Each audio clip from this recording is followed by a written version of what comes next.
Alright, here we got another problem. X is equal to the integral of 1 over y squared minus y dy. What is x? So to start this one off, we're going to want to look at the integral and determine that this, we could split up the y's at the bottom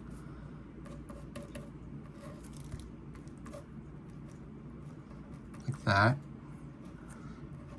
And we could see that this is like a partial fraction. This is integration by partial fractions. This is like textbook style jutsu. If you don't know what integration by partial fractions is, it's this fraction, don't mind dy with integral, we're going to want to split it up to where it's two fractions adding each other. Because if we have adding fractions, it's a lot easier to integrate since you just do one of the fractions and then the other one. The multiplying one's harder since there's a bunch in one little thing. So we're going to want to write this fraction like this, where a, that's a plus sign, where a and b are variables we don't know yet. So this is a over y and then plus b over y minus 1. But we don't know a and b yet, so we gotta find those. And to do that, we're gonna multiply by y, just by this denominator over here, across the whole thing. So multiplying by the same thing, we'll just cancel it out. We're left with 1 equals, and since we're multiplying, you could do the quotation, or we could do those, or I'll write it out actually. So we're multiplying both fractions by this y bit.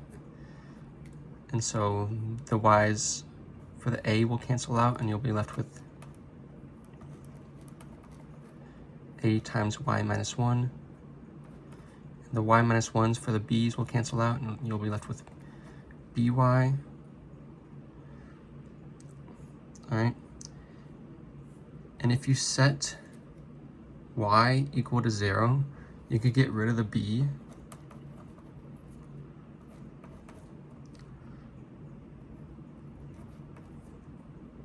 Since b times 0 is 0, and we could determine what a is.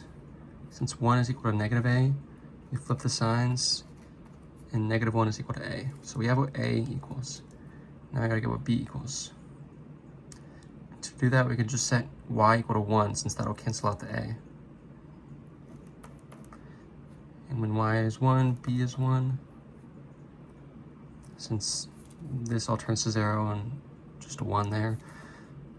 So we got 1 equal to b, negative 1 equal to a. And this is the resulting integral. Since a is negative,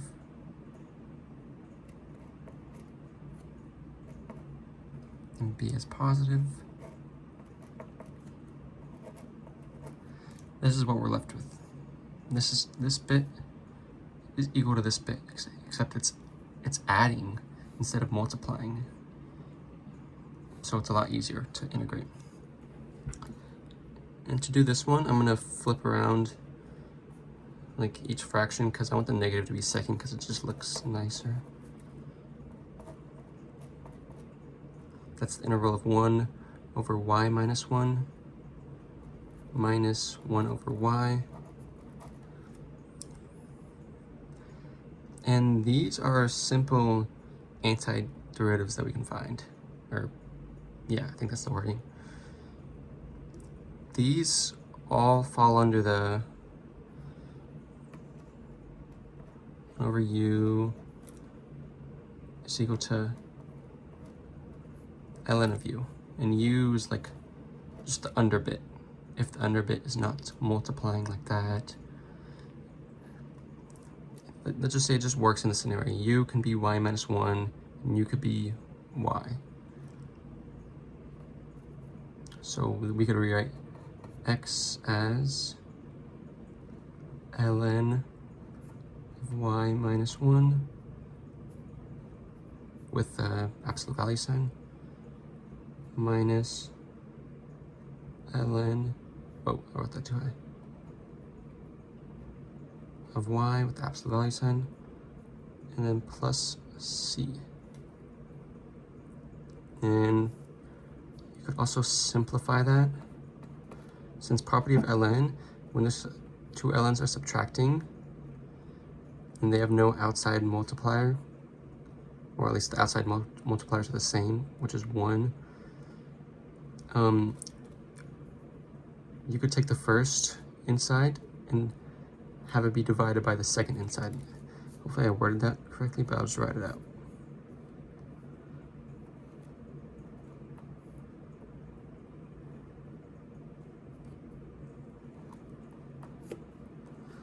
So the final answer is x is equal to ln with the absolute value of y minus 1 over y, and then that's plus c, since